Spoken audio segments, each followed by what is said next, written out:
an amazing panel discussion. Now we have seen how enterprises adoption of metaverse is happening, and it's a true reality. Let's see how fashion, decentralized fashion works, and how big brands, fashion brands, are joining the metaverse ecosystem to bring to a mass adoption. Let's have a big round of applause for Wahid and Andrea from Faith Tribe, where they'll talk about how they have built a decentralized fashion brand. Okay. Hi, everyone. Let's see how this works. Great. Pleasure to be here. This is a slightly different kind of project. This is a kind of project that existed for a very, very long time, but was completely in the wrong place and the wrong time. Since the year 2000, Faith Connection, the parent native brand, was truly one of the first, actually the first open source high-end fashion ecosystem. What does that mean? It means that unlike Gucci, Chanel, which are great brands but are very exclusive, we were very high-end but very inclusive. But back then, people still wanted to be told what to do. They still wanted Vogue to tell them what to wear every season, and when to buy the clothes, and how to buy the clothes. And today, we're in a very, very different era. So that's why I say we were at the wrong place at the wrong time. Today, open source fashion is a big, big thing. But because of us having done it for more than 2 decades, we are very proud to have the tribe, which is all our collective independent designers, be able to come to us, coalesce around us, in order for us to help them actually build their own brands. And now we're in the right place, because Web3 actually allows us to scale. So instead of working with dozens or a few hundred designers in a few years, now we can actually pivot and reach thousands of people and actually enable them in a scaled way to buy leather, to buy knitwear, to manufacture, to develop, to get on the metaverse, to be in our pop-up stores, for us to sell them on Farfetch.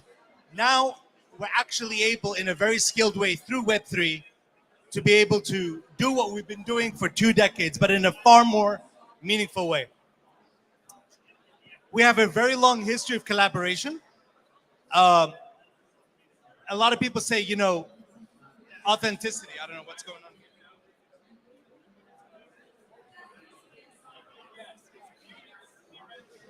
So for 2 decades, independent designers have done everything for us. And the who's who has worn it. So this is not a, I don't know, gents, why this is not working. Celebrities have celebrated Faith Connection for decades. Who cares?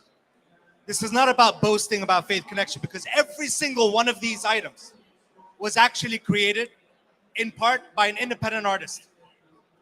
And so now, through Faith Tribe, through our collective open source DAO ecosystem, we're marrying the history, the influence of celebrities and people, musicians and artists who have supported us all these years, to actually be able to empower an independent artist. But I put that up there because we have a lot of competition today, but only digital. The digital open source platforms are putting things on the metaverse, but are not getting you reach to a Kanye West or an Emily in Paris or a Taylor Swift. Meanwhile, Gucci, Chanel, Balmain, all these great brands are only focused on selling their own products. So no one is doing open source fashion in both a physical and digital way. And that's what's very unique about what we're trying to do. And that's what I say about authenticity. Because in order for you to actually have leverage with the ecosystems, the Farfetches, the metaverses, the independent designers, you actually have to prove that you have done it before. Very, very difficult to do if you don't have that 2 decades of experience. This, Andrea, is a long presentation. Now, what happens if we get this right? Fashion is a 3.1, this is a little bit outdated, trillion industry. But the number of people in this room make up the number of players that control 90% of the industry. And yet, the population of Dubai is probably the number of artists and designers that are available that only make up a measly 450 billion. And nobody is targeting the 450 billion. It's a rigged system. No one's giving them scaled purchasing power. No one's giving them access to metaverses. Everything is an ivory tower, exclusive. No one able to even approach. And that's what we're trying to do. Because if we actually succeed collectively to get 1% share of this number, it's a $4.5 billion nugget. So we're dealing with very, very big numbers here. And that's what we're doing. I talked about authenticity. I'm just going to go through 2 more slides, and then I'm going to ask Andrea to take over. This is our team. What is it that we're building? Very simple. 5 key utilities, okay? Number 1, an independent designer, sir, used to spend thousands of dollars to get a lawyer, to register something as simple as IP, a sketch, something that you own. Through our protocol partnership, not our protocol, we're an ecosystem. We are now building something where any independent designer, for a few bucks, can come to us and register their IP. They can then access our digital design studios to take a sketch and make it something far more robust that can then be further developed. After that, we help mint their NFTs and get to the planning stage so that the 4th thing we can do is actually manufacture their product physically, not just digitally, but also physically. For 2 decades, we have the who's who of developers, factories, partnerships, all that we're putting at the disposal of our independent designers, on-chain and off-chain. And then finally, actually making money for our artists. Our competitors today, open source competitors, are digital only. It's fun, it's great. You get all the savvy independent designers that are Web3 savvy, that know where to go, know how to click, have a wallet. I'm gonna break news to you guys. 95% of our audience don't have a wallet. They're part of our ecosystem. But in order for us to do the Web 2.0, Web 3.0 for all the collective audience that we have to chaperone them. And having the parent brand, having our websites, having our portal, having done this terrestrially for so long allows us to handhold everyone and slowly but surely migrate them to Web3 and all these utilities. I cannot emphasize this enough. Web3 is not going to be built by just Web3 savvy people. Web3 is going to be built by converting Web 2.0 people to Web 3.0 people. I think I've said enough. The last thing I want to say is our investors who buy our token can stake their token. But our token is not just a, something where you earn more money. Our staking program is the essence of funding independent artists, so that an independent artist does not have to have our token, and does not have to buy our token to use our tools. They can borrow it. And that's what allows people to get into the business of fashion in a truly enabled way. Go ahead, Andrea. Maybe you can take over on some of the details. Well, I think it's really hard to follow Wahid, as my team knows. But I think the one thing it's important to remember is what I said earlier in our panel. There are a lot of platforms that are trying to offer a creator economy and access to tool to creators, but there's nothing to do and nowhere to go with the creativity.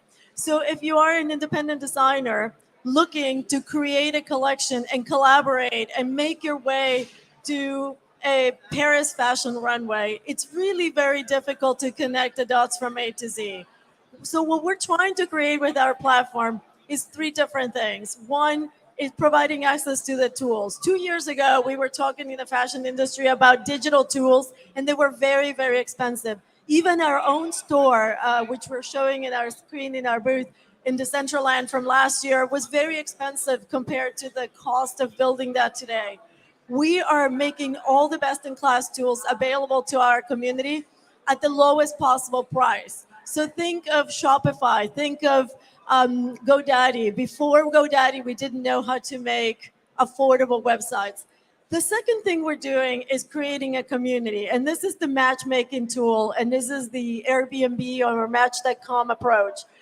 Because when a young creative comes to me and says, I'm a digital creator, I want to get involved in a collaboration in the fashion industry. Today, the reality is that it would be very difficult to be on the stage with Balmain or Faith Connection or Gucci. This is also a matchmaking platform. Last but not least, our token. I think the DAO is what somebody referred to as Project Runway on steroids. And it is. It's a competition. If you have talent but no formal education, and you live in Egypt and you submit your sketches, the DAO will vote and will select a product that has talent to manufacture that with the tokens that Wahid was talking about that are staked by investors, people like me. I'm a tech investor. I don't invest in physical fashion, but I can, through this platform, invest in the career of fashion creators that are going to create collaborations that we can't even think of today. So I think that's sort of the trifecta for our Web 2 to Web 3. It's being able to open doors to access, but also making the tools available in a democratic way. Great. One last point. This is truly permissionless. And so in the industry, you have to send resumes, you have to network, you have to, kiss the behinds of so many people to get an opportunity. If you hold our token and you're talented, you don't even need the DAO voting. You can use that token in order to get all the services. So this is truly permissionless. If you, sir, have a car and you want to be in business, you get the Uber app and you're in business. If you, ma'am, have a house and you want to put it on Airbnb to earn rent, you can do that. It's permissionless. It's the same thing here. If you're part of our community and you hold and stake our token, you have access to every single one of these services. And nobody, nor me, nor our designers, nor Andrea, can tell you if you're worthy of getting into business. And that is, I think, the first of a kind. Any questions? I think we did it in 10 minutes, right? How are we doing with time? Also, we have a booth right behind the stage, so please come visit us and we can tell you more and meet our head of marketing, Tarek, who's manning our booth over there. And we'll be here for the rest of the conference. Thank you, everyone.